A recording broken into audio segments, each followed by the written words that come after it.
Selamat sore Bapak Ibu. Sore pagi. Sore ini saya akan menjelaskan untuk tugas akhir ya, sesi 16 atau ALP yang akan membawakan tentang McKinsey pada perusahaan tempat saya bekerja, yaitu di perusahaan cold chain logistik PT Kiatan Anda.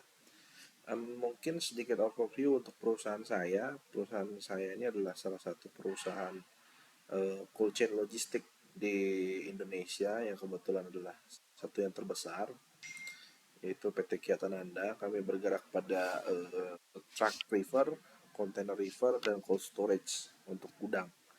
Nah, untuk saya sendiri memang saya bekerja sebagai komersial manager untuk area Surabaya dan Indonesia bagian timur.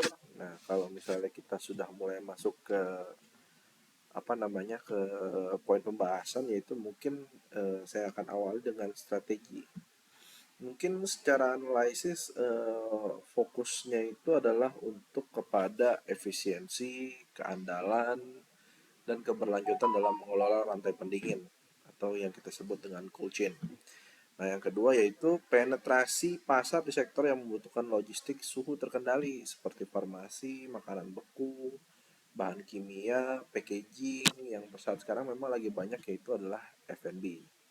Nah, mungkin ada juga inovasi yang sudah saya lakukan, yaitu menggunakan teknologi AI yang mengoptimalkan rute pengiriman dan meminimalkan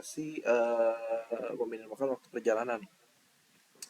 Yaitu dan terus yang kedua, saya banyak melakukan juga kemitraan dengan perusahaan farmasi untuk mendistribusikan vaksin. Ini salah satu contoh. Mungkin yang banyak contohnya itu adalah F&B yang dominan rata-rata customer kita itu kita lakukan pekerjaan logistiknya itu sampai dengan end to end.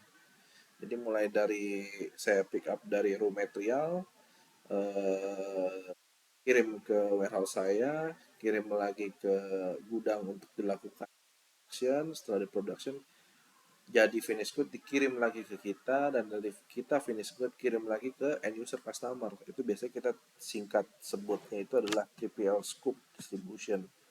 Jadi one non stop. Jadi dilakukan sama satu orang yang kita lakukan logistik cold chain-nya, itu adalah di kita. Mungkin yang saya akan lakukan ke depan yaitu adalah membangun smart warehouse yang berbasis IoT dan untuk meningkatkan akurasi pengelolaan inventory dan menjaga suhu produk yang secara automatically.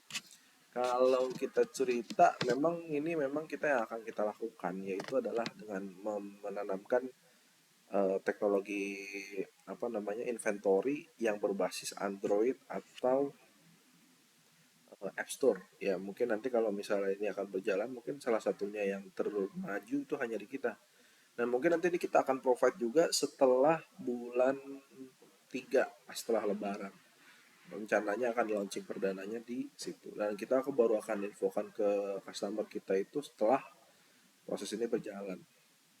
Terus saya lanjut ke poin 2 yaitu struktur yaitu adalah struktur organisasi yang terdesentralisasi untuk mempercepat pengambilan keputusan dan respon pasar. Ini logisnya lebih ke hubungannya dengan tim saya komersial, yaitu CS, admin, sales atau key account. Itu biasanya nanti ketergantungan dengan di saya. Yaitu yang kedua, integrasi pusat distribusi secara regional untuk efisiensi. Nah, inovasinya mungkin secara yang akan saya lakukan ke depan itu adalah membentuk tim khusus untuk analitik, mulai dari yang pelayanan secara suhu update-nya atau mungkin lokasinya yang lebih ketat. Dan mungkin nanti ke depan yang akan saya lakukan juga menambahkan pusat distribusi di lokasi strategis di Indonesia. Yang per saat sekarang sih memang kita sudah berjalan di 14 kota di seluruh Indonesia. Ya mungkin kalau misalnya kita petakan secara 5 pulau besar, hampir semua pulau besar kita ada cabang. Saya kayak di Sumatera, di Sumatera kita ada di Medan, Padang, Batam, Pekanbaru, Palembang, Banjarmasin, kita ada di Kalimantan ada di Banjarmasin, Pontianak, Balikpapan, Sumatera, di Sulawesi kita ada di Manado, Makassar, Palu, ada di Bali, ada di Papua, ada di Jayapura, dan di Jawa kita punya di Jakarta, Semarang, dan di Surabaya.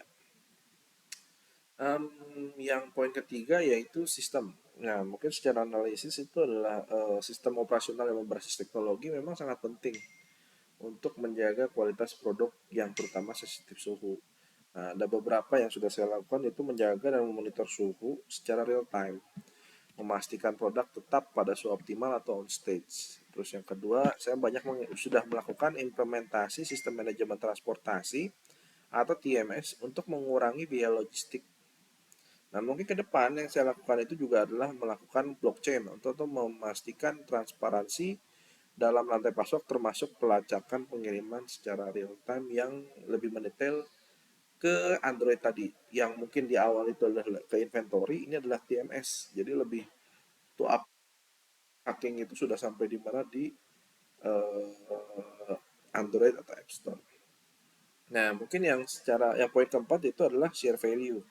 Nah, secara analisis memang kita harus memetakan perusahaan ini adalah memprioritaskannya itu ke mana. Nah, kalau misal di kita itu adalah kualitas pelayanan, kualitas kepercayaan pelanggan, dan keberlanjutan sebagai nilai inti. Karena value ini memang sangat berarti untuk kita.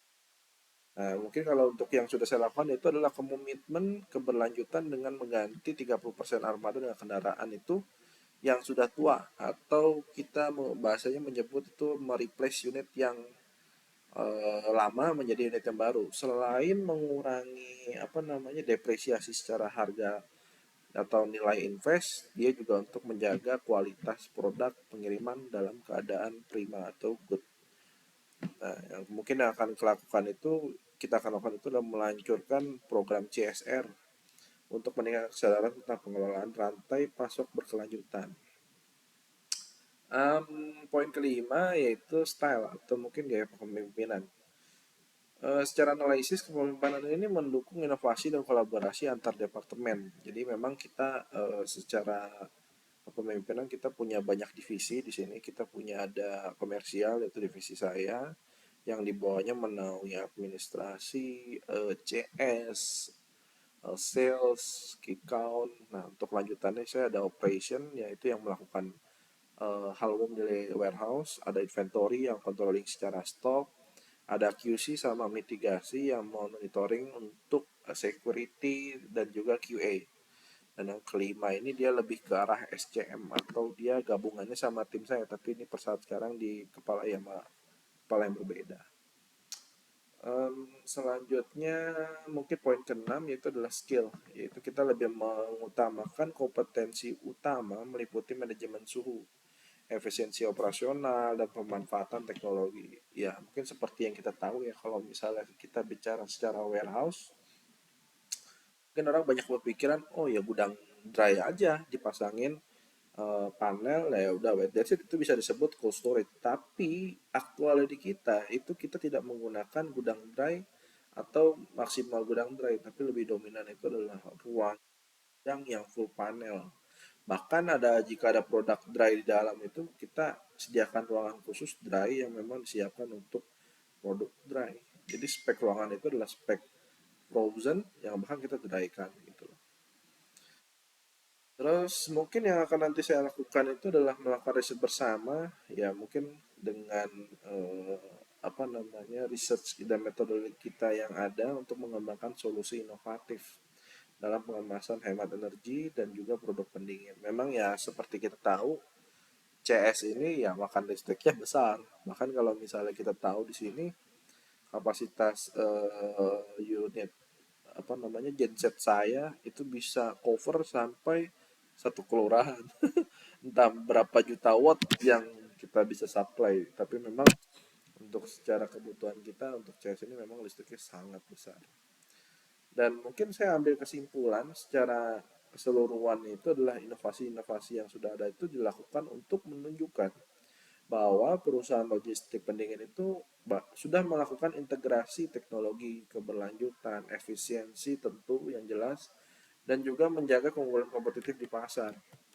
Karena ya memang kita tahu perusahaan logistik itu kan banyak, tapi posisinya yang unggul mungkin hanya hitungan jari, dan yang terbesar mungkin salah satunya hanya di Indonesia hanya kita Anda ya. Mungkin nanti ke depan sebagai salah satu mahasiswa di UC mungkin saya akan coba membawa hal ini ke bidang tesis juga, kebetulan saya akan mengangkat CSR.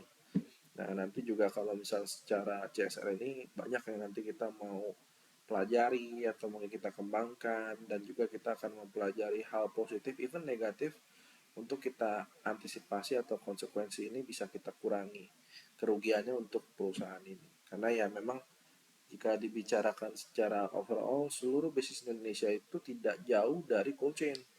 Ya, mungkin F&B atau mungkin lebih ke agrikultur, bahkan sampai ke hortikultura per saat sekarang pun lebih banyak membutuhkan cold chain untuk menjaga kualitas barang, menjaga kestabilan harga pangan di Indonesia, atau bahkan even sampai memontrol harga dan juga kestabilan pasar, ekonomi di pasar. Jadi ya banyak sisi positif dan negatifnya. Mungkin sekian overall dari tugas saya. Semoga bisa menambah ilmu dan hal positif di setiap kita.